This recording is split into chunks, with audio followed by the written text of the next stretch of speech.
Naguib Sawiris is the kind of businessman whose name reads like a map of modern Middle Eastern entrepreneurship. Telecom towers in Cairo and Khartoum, boardrooms in Luxembourg, philanthropic pledges on university campuses, and a willingness to wade into politics when he thinks the country needs shaking up.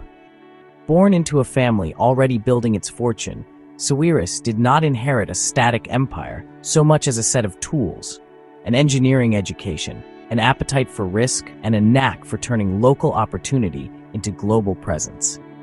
From cigarette lighter deals in the 1980s to multi-billion-dollar exits, his story is a study in reinvention. The engineer who became a telecom pioneer, the investor who embraced mining and media, and the public figure who blended business influence with audible civic opinions.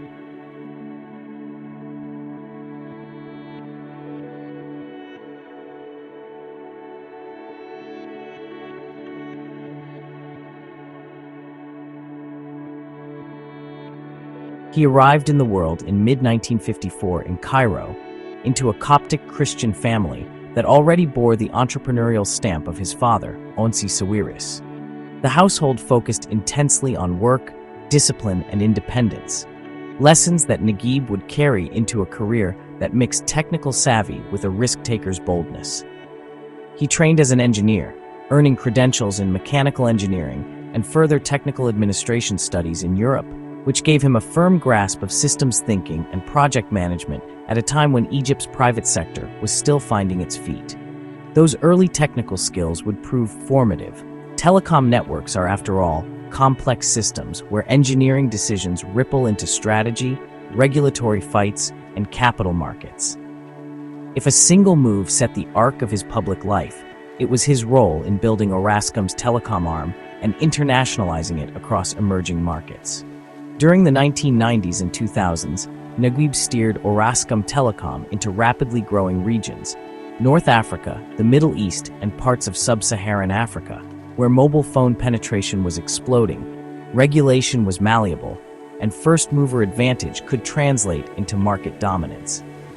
He approached those markets like an engineer turned entrepreneur: solve infrastructure constraints quickly, price for mass adoption rather than luxury margins, and lock customers into simple, reliable services. That formula turned Orascom Telecom into one of the few Middle Eastern telecom names with genuine global reach. The culmination of that phase came in the early 2010s when a string of high-profile asset sales transformed Sawiris from a regional tycoon into a globally visible billionaire investor. He and his partners sold large stakes in their telecom holdings to international buyers in deals that raised several $billion, a liquidity event that allowed him to redeploy capital into new sectors. He used those proceeds to back mining ventures, media outlets, and tech investments, and to seed a new generation of companies. The sales weren't just financial exits, they were strategic pivots that freed him from being boxed in as the telecom guy. One of the notable threads of Sawiris' post-telecom life is his engagement with mining, especially gold. Through La Mancha, a Luxembourg-based vehicle, he invested in gold and other mineral assets across continents. These bets reflected a diversification strategy many family wealth managers use. When you have capital concentrated in one sector, you spread it across cycles and geographies. Mining is capital and politically intensive, but it offers a different kind of asset stability: exposure to commodity cycles rather than subscriber growth curves. For Sawiris, La Mancha became one arm of a broader portfolio that also included internet assets, media properties, and stakes in infrastructure companies. But Sawiris' profile cannot be reduced to simply investor. In 2011, when Egypt convulsed with revolution and political possibility, he stepped into public life with a plan that mixed liberal politics and pro-business reform. He helped found the Free Egyptians Party, a movement that aimed to champion civic freedoms, secular governance, and private enterprise in a volatile moment. Sawiris' entry into politics reflected a belief many successful entrepreneurs hold: that structural change matters as much as balance sheets, and that business leaders can, and sometimes should, push for policy frameworks that support entrepreneurship, education, and economic openness. That willingness to speak bluntly and fund liberal causes earned him both admiration and enmity in equal measure. Public life in Egypt, however, is never a straight line. Sawiris's political engagement coincided with a period of instability and shifting power centers in Cairo. He navigated exile, criticism, and an environment where private business often has to maintain delicate ties with state institutions. At times, he returned to Egypt to be publicly received as an influential figure. At other times, he preferred to manage affairs from abroad. His career shows how large-scale entrepreneurs operating in emerging markets must constantly balance commercial imperatives with political realities, and how that balancing act can shape choices about where to park capital, which projects to back, and how loudly to speak on national policy. Parallel to politics, philanthropy has been another pillar of Sawiris's public identity. The Sawiris Foundation, launched with a mission to reduce multidimensional poverty and boost education and civil society capacity, became a major conduit for family giving. The foundation's programs, scholarships, cultural awards, support for NGOs and capacity building efforts signal an investment in human capital and civic institutions. The family has also underwritten large gifts to universities and cultural initiatives, linking private wealth with public goods in higher education and the arts. For Sawiris, philanthropy is an extension of civic engagement, a way to shape the ecosystem of talent and ideas that will sustain long-term economic growth. Sawiris's investment style has always been pragmatic rather than purely ideological. Where he sees inefficiency or regulatory gaps, he is willing to place large bets. In media, for example, he has made moves to acquire or invest in outlets that could be leveraged to shape narratives and build platforms for cultural exchange. In 2015-2016, he was linked with purchases of pan-European properties and media assets, reflecting an appetite to create cross-border media businesses that could reach diasporas and global audiences. These moves sometimes drew scrutiny, both because of the media's political power and because cross-border media deals require sophisticated regulatory navigation. But they also demonstrated his belief that influence and capital can be combined to build new industries. No long-term investor avoids setbacks, and Sawiris has faced his share. Commodity markets fluctuate, asset valuations shift, and sometimes entire sectors go through painful corrections. When gold prices and mining valuations moved, they dented part of his portfolio, and public rankings of his wealth have shifted accordingly. Still, what matters to many observers is not a single net worth figure, but the breadth of his holdings and the strategic flexibility he has shown, selling when it made sense, reinvesting in other assets, and maintaining a visible role in shaping policy and philanthropy. Estimates of his net worth have varied across media organizations and over time, illustrating how quickly fortunes tied to market-exposed assets can move. A recurring theme in Sawiris's commentary, and one that underscores his distance from unquestioning boosterism, is his skepticism about overambitious state-led mega-projects. Speaking at public forums, he has urged a careful reassessment of large infrastructure initiatives, warning that projects relying heavily on foreign currency and military-led contracting can strain national finances and crowd out private sector dynamism. These are not neutral observations. They are the reflections of someone who has seen capital flows, currency pressures, and the real costs of building at scale.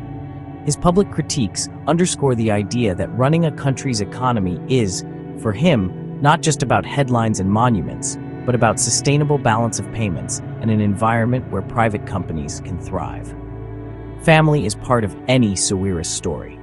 Naguib is the eldest of three brothers who each carved out their own spheres. Nassef with large industrial holdings and cement, Sami with resort and development projects, and Naguib with telecom, media, mining, and civic initiatives. That division of labor among siblings helped the family diversify risk, but it also made the Sawiris name synonymous with sprawling influence, industrial capacity, real estate development, telecommunications infrastructure, and philanthropic reach, all under one extended umbrella. Their ability to coordinate and yet pursue independent strategies is a hallmark of many successful family conglomerates operating across emerging markets.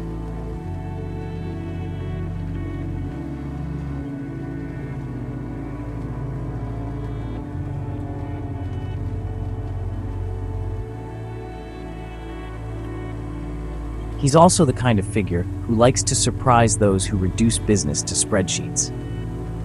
Beyond boardroom moves, Sawiris has shown taste for cultural projects, from film festivals to university endowments, that reflect an appreciation for soft power and national branding. Investments in film festivals or cultural awards are not just vanity projects. They are strategic. They draw creatives, tourism, global attention, and can help recast a nation's image at a time when soft power matters as much as infrastructure. These cultural investments also dovetail with his philanthropic focus on education, showing a longer-term mindset about nurturing content creators, researchers, and leaders who will shape the next decades. What can be learned from Sawiris's broader strategy? First, technical expertise matters. His engineering background helped him evaluate complex infrastructure projects and telecom systems. Second, timing and geography are crucial. He expanded in emerging markets when mobile adoption was about to take off, and he exited when global consolidation offered exceptional value. Third, he blends public engagement with private action. Founding a political party, funding public goods, and publicly critiquing policy are all part of a worldview that entrepreneurs have obligations beyond profit.